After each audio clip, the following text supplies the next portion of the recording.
Quelqu'un a shalom bien-aimé. Il est temps d'accueillir le Saint-Esprit avec tendresse et douceur. Vous savez, le Saint-Esprit doit être accueilli avec tendresse et douceur.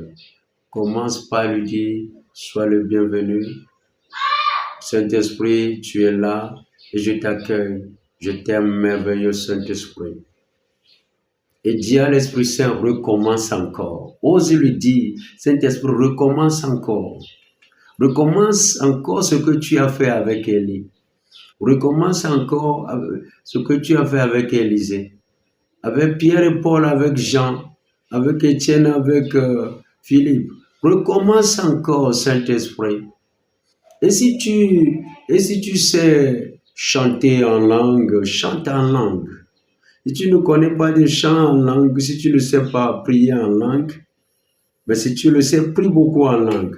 Parce que le don de langue, c'est un merveille donc, qui active les autres dons. Et loue le Seigneur par des cantiques.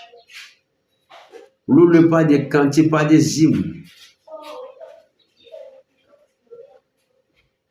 Par une cantique. Alléluia, Alléluia, Alléluia, Alléluia, Alléluia, Alléluia, Alléluia, Alléluia, Alléluia, Alléluia. Louons Dieu, louons Dieu, louons Dieu, louons Dieu, louons Dieu. Et tu loues le Seigneur avec du cœur, avec amour. Et dans une vie de don total, il faut que tu te donnes totalement. Si vous voulez que le Saint-Esprit soit tangible, opérationnel avec vous, donnez-vous totalement. Donne-toi à Dieu. Pendant, il faut commencer. Tu ne peux être heureux qu'en te donnant à lui. Donne-toi à Dieu. Il ne faut jamais t'en séparer.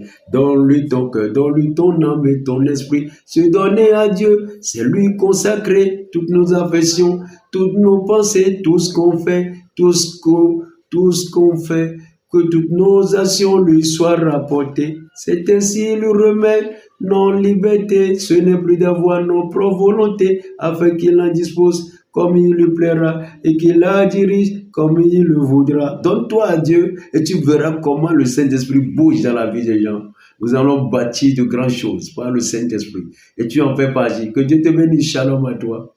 Bonne journée.